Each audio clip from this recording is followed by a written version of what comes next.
Friends, I've spent my first weekend with the DJI Osmo Nano, and now I think I'm a little bit more qualified to provide more practical insight around this new camera. And to be a little bit different compared to the other 5,000 reviews of the DJI Osmo Nano, comparing it to the Insta360 GO Ultra, if you have a few minutes, I will first start off with the results of my tests and experience with the DJI Osmo Nano compared to the Insta360 GO Ultra in a quick and summarized fashion. Then, if you have a little bit more time, if you want to hang out, we'll circle back and deep dive into the context and details of some of the tests that I did between these two cameras. So let's get right into it. First, features. Generally, the Ultra has more stable and more refined features compared to the DJI Nano.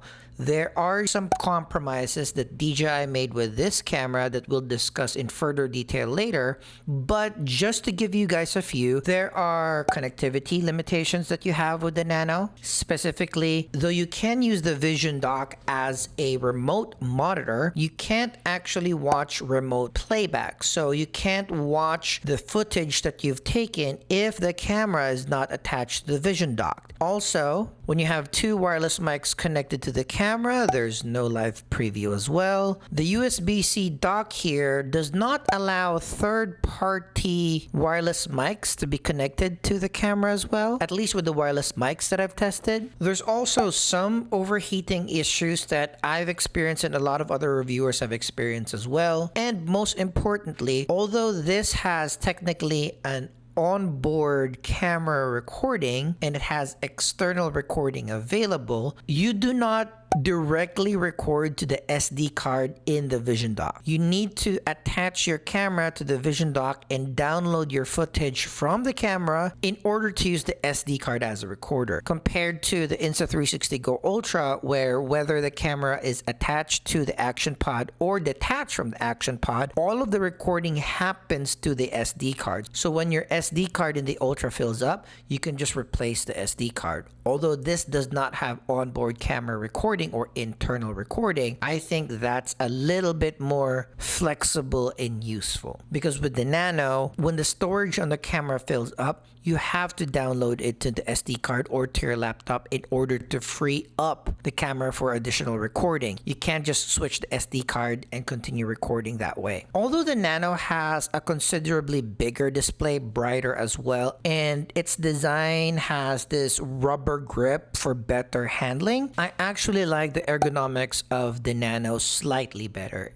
It is smaller, it is lighter with the DJI mini tripod compared to the Ultra with the tripod 2.0. It's a lot easier to stuff in your bag or stuff in your pocket. It's a lot easier to carry, whip out, and use. The pill shape of the camera, let's say you're using it with your hat clip for POV footage, this is less obtrusive and top heavy than the square factor of the Insta360 GO Ultra. Note though that Insta360 has these loops that they've attached both to the action pod and the camera. That's just a lot better security whenever you're touting a smaller camera like this. With the Nano, you just have to be a little bit more careful how you're swinging this around. In terms of app support, I am just much more used to the Insta360 Studio compared to the DJI Mimo app. I like editing my action camera footage on my laptop. I'm not a big fan of editing any footage on my phone, but I know a lot of you prefer doing it on the go. It's just not my speed. I like being able to batch do things on a desktop app. In terms of what you get as a package though, hands down, the Nano beats the Ultra. With the Ultra, you only get a chest pendant, a little wrist strap with the loops, and the hat clip with the standard package. Without its proprietary mount, which is new for the Insta360 GO Ultra, it'll be very difficult for you to attach this camera across your different mounts, tripods, and stands, so you won't be able to maximize this right out of the box if you don't get the creator bundle. However, with the DJI Nano, not only is the mount backwards compatible to the Action series of camera, which has been out for a while, so there's a lot of third-party support and a lot of accessories for that that particular mount readily available, but they already give you this super cool suction mount where you can twist off the suction part to reveal a quarter 20, and with that quarter 20 you can attach this with a lot of the other mounts that you already have. And it also comes with pendant mount for a chest POV, as well as a hat clip so you can attach it to your hat. And this hat clip is also magnetic, so you can attach it to your magnetic pendant and change the angle of your chest POV. Though admittedly, I do like the chest mount of Insta360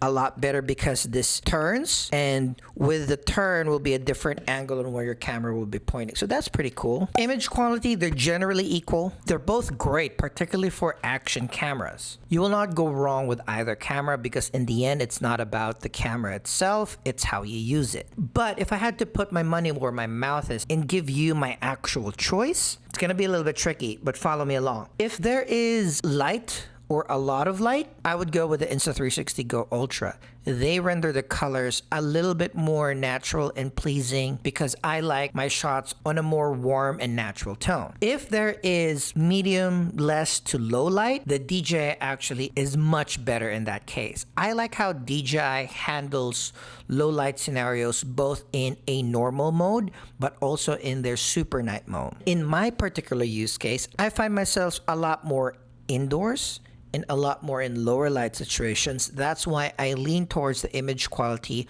of DJI a little bit more. Audio quality, hands down, the Insta360 wins. They have a lot more mics, a lot better quality mics. We did an indoor onboard mic test. We brought both these in the train to compare handling noisy environments, and we connected wireless mics to these cameras as well. And in general, I do like the sound coming out of the Insta360 GO Ultra. You can hear the audio from the DJI Osmo Nano right now, and now you can hear the audio from the Insta360 GO Ultra. Like the quantity of keep it simple, right?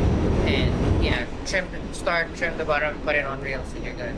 Although that's not to say that the DJI Nano's audio is bad. It is very serviceable. But in terms of connectivity with wireless mics, we'll also dive deeper into that later. With the DJI Osmo Nano, you can't connect wireless mics to this via the USB-C port. So if you have a Boya Wireless Mini or a Hollyland Lark A1, it doesn't connect. Currently, the only mics that you can connect this with are the DJI series of wireless mics, specifically the DJI Mic Mini, the DJI Mic 2, and the DJI Mic 3. In summary, which one of these cameras would I pick? Both cameras are stellar. The image quality coming out of these tiny cameras with the ability to take out its camera and use the pod as a wireless monitor is astounding. Being able to connect wireless mics to it for better vocal audio is also great. Personally, I'm leaning a little bit more with the DJI despite the compromises that I have mentioned. Plus, it's a little bit cheaper. The mounts are a little bit more readily available compared to the GO Ultra. I'll be able to use the Nano just a little bit more compared to the Ultra. In general though,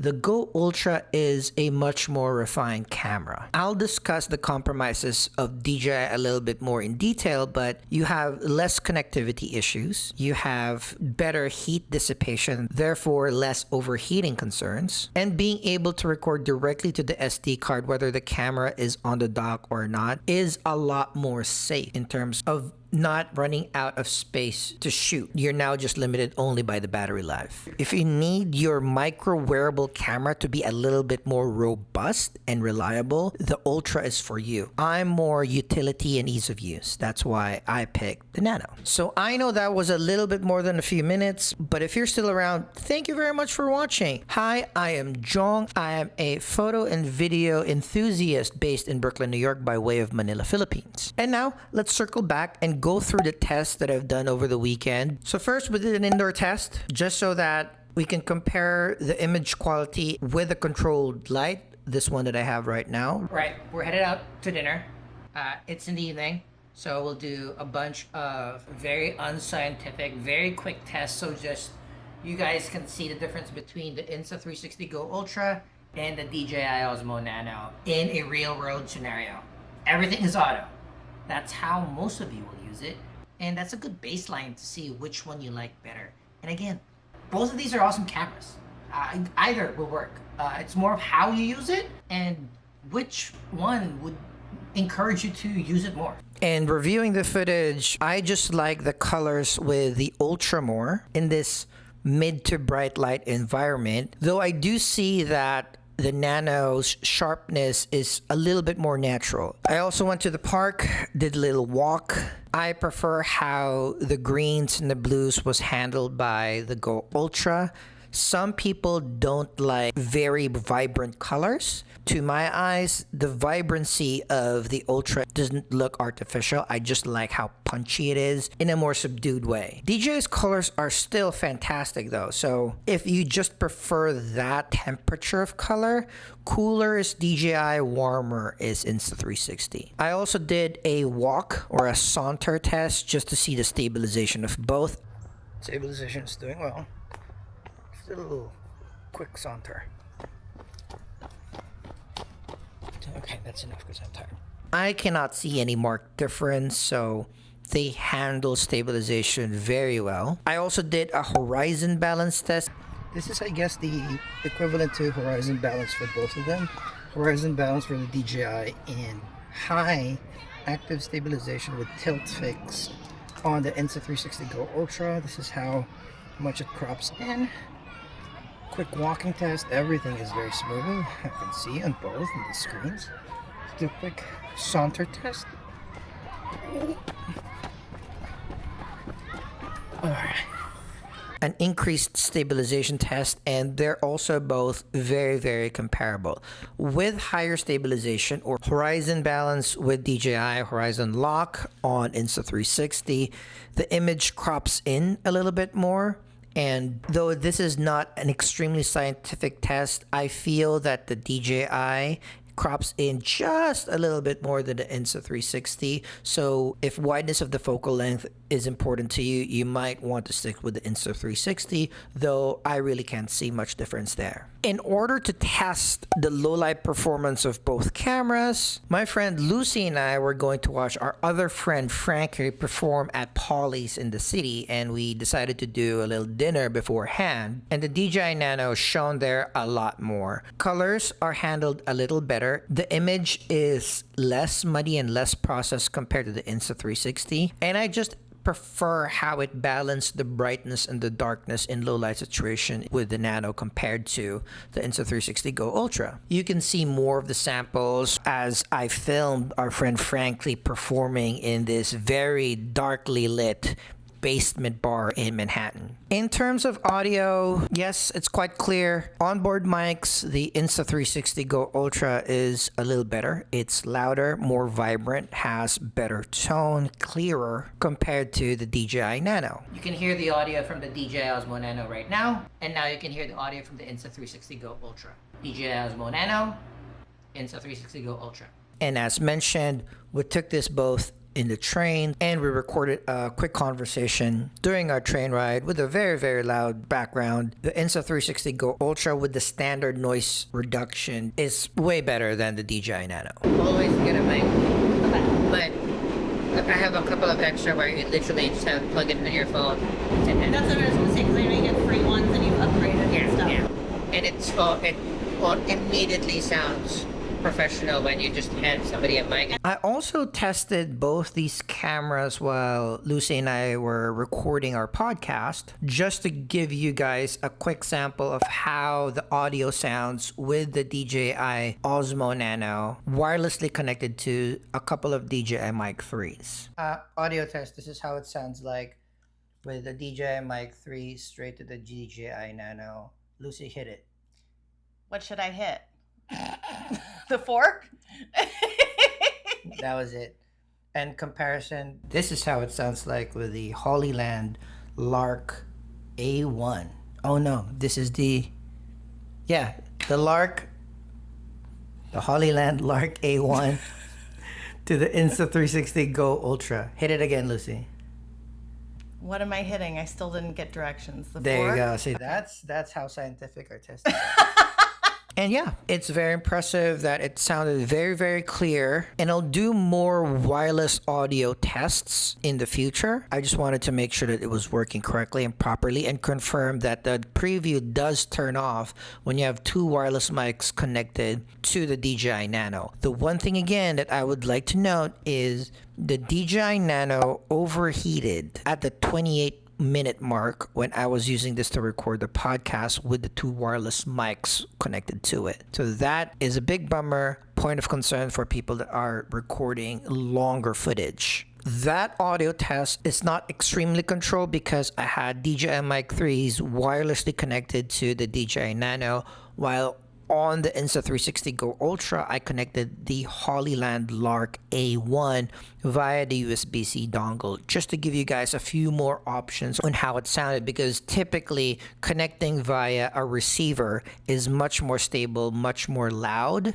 with action cameras than wireless connections with mic. Although with this particular test, the wireless connection with the DJI Nano and the receiver connection with the Insta360 GO Ultra was very comparable. It didn't have that giant difference between wireless and receiver connected audio. So that's kind of a plus with the Nano, but the overheating is very concerning. So those are all of my tests between these two cameras. I really wanted to take the DJI Nano through its paces. Again, all in all, with my particular use case, which is wanting a camera that makes it easier to shoot, record, bring, where size, shape, and weight is the thing that I'm comparing, not necessarily the features, given that the image quality and audio quality, for all intents and purposes, comparable. I am very, very slightly leaning to the DJI Nano, particularly because it is cheaper. The accessibility of mounts, the accessories that already comes with the standard box, just makes this way easier to use and maximize right away compared to the Insta360 GO Ultra. If you don't mind spending a little bit more and then spending for the creator bundle, so you get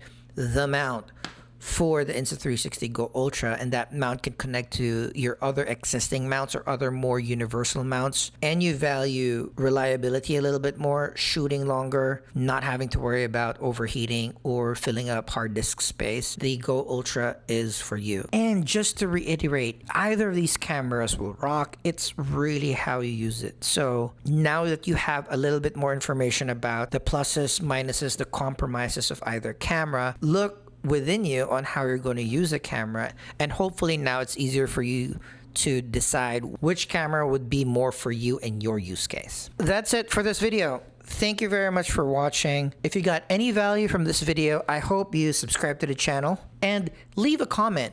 Which camera do you prefer? Cheaper, less reliable, but easier accessories, or slightly more expensive, but more sturdy and stable? Let's discuss, and I hope to see you in your next videos. And as per usual, I hope to see you in the next of mine.